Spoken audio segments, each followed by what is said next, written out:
Good morning, dear teacher, dear partners. In this video, I'm going to talk about aspect, tense, and voice, concept and difference within them. So, my name is Michel Chuquimarca. I live in Quito my whole life, Quito, Ecuador. I am 33 years old. I'm studying Pedagogía de los Idiomas Nacionales y Extranjeros at UTPL University. I studied a master's degree at ESPE University, and I studied medicine also in Central University. So this is my ID card. Yeah. I'm married. Since 1 year ago, I got married. So before starting this part, I beg your pardon, teacher, because I changed a lot of settings in my camera. But I'm not sure if it's clear enough to you. So I beg your pardon if it's not possible to see my face clearly. I did my best. So let's start. Here we have my graphic organizer about the aspect, tense, and voice. The first is aspect. So here we have a short definition. Aspect refers to the way the verbs express the temporal flow of the actions or states of the nouns. So the subdivisions are the simple aspect is basic form of the verb indicating a simple action or state. For example, the simple present or simple past. No? And simple present, I wake up every morning. And simple past, I changed settings in my camera, for example. And next one, progressive aspect, number 2, formed with the verb to be plus any verb ending in ing, indicating ongoing actions or temporary actions. In some cases, express a part of the future, immediate actions. So, for example, here we have to conjugate a verb to be in any form, in every tense, present, past, or future. For example, in present, I am explaining what's a progressive aspect. For example, in past I was changing my clothes, verb to be in past plus ing verb. In the future would be I will be traveling around the world, for example. Number 3, perfect aspect. It indicates the completeness of an action formed with the auxiliary verb have, to have in infinitive, expressing present, past, or future. For example, in present we have to conjugate the verb to have. We have to remember has is for the third person, it's singular, plus a past participle. I have reached my goals, for example. It indicates a complete action in the past, but it continues in the present. If I have reached something, that experience continues in my present. It could be in the past, auxiliary verb to have in the past, had, plus any past participle. As I had been before, for example, is something that you did chronologically is the first step, but you forgot to say it. You explained something, but you forgot an event. You say at the last, but in the chronologically events, it begins and it starts with that action, and you forgot to say it. So you used had past plus past participle. Perfect progressive aspect combines features of both aspects, present and progressive aspects. So here we have to conjugate the present, the verb to be in perfect using verb have, being, plus past participle of verb to be, being, and any other verb in ending in ing. Have been doing, for example. I have been doing this or have been teaching English since I remember, for example. It's an ongoing action, but indicating a complete action in the past. The next one is the tense. Definition is tense indicates the time of an action or a state. It could be past, present, and future, the subdivision, no? Past, present, and future tense. The past tense first. Number one, actions completed in the past. As I told you, one example. Another example could be I ate pizza yesterday. It's a complete action. Number two, present tense.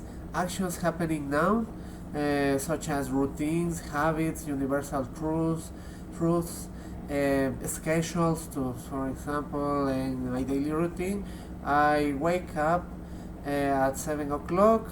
I have breakfast. I have eggs for breakfast.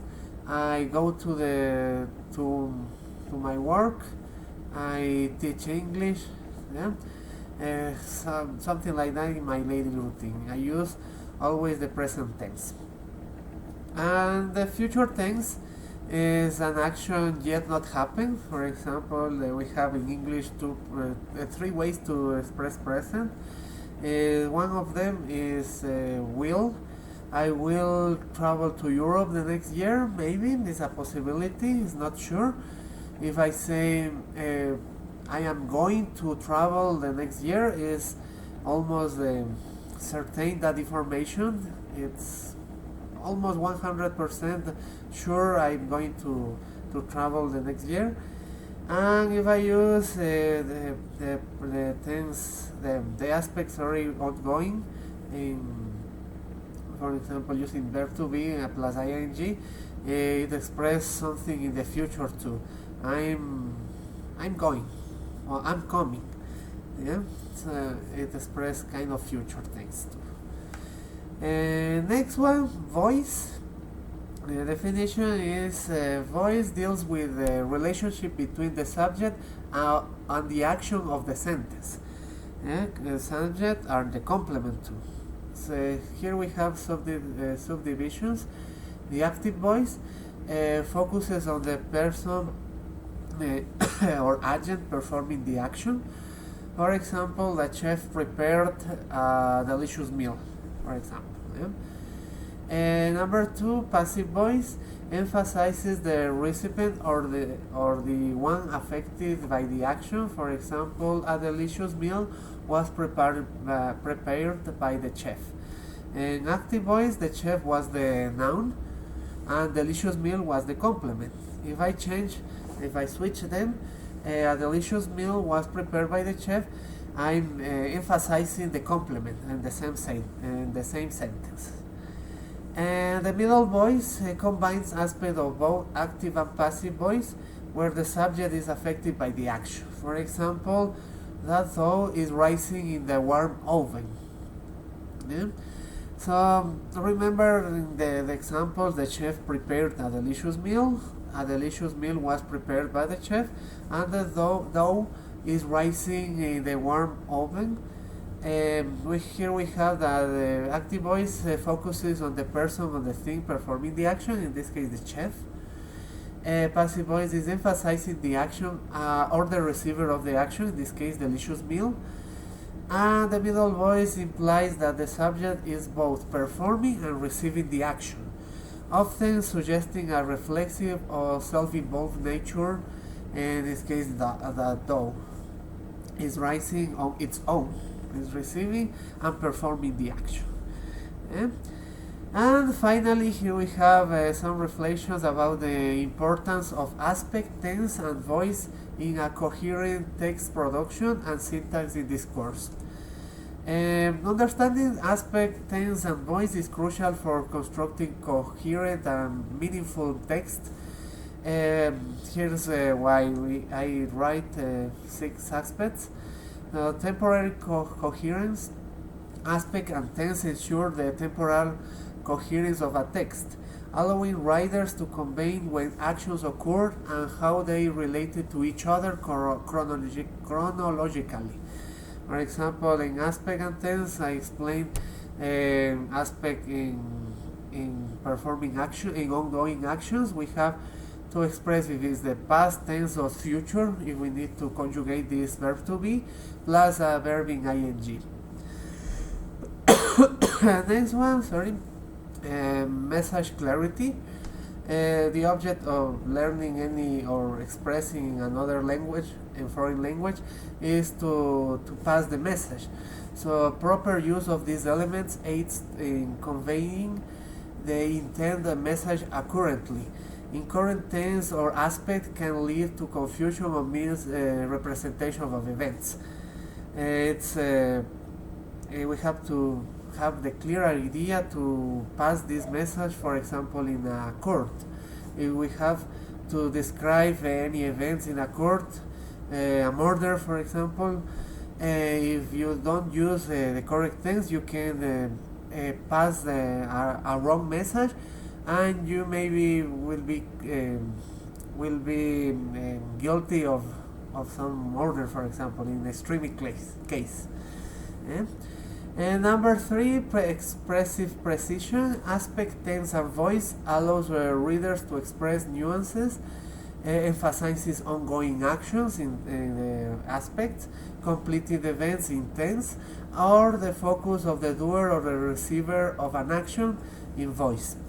It is important to know what's the difference in a sentence, in events and chronological events, to express precision in some aspects in events. And number 4, syntax and discourse flow. These elements contribute to the syntactic structure and the flow of the discourse. Using the appropriate voice helps establishing relationships between sentence and components of itself. Number 5, engagement. Coherence in aspect and tense contributes to the engagement of the readers.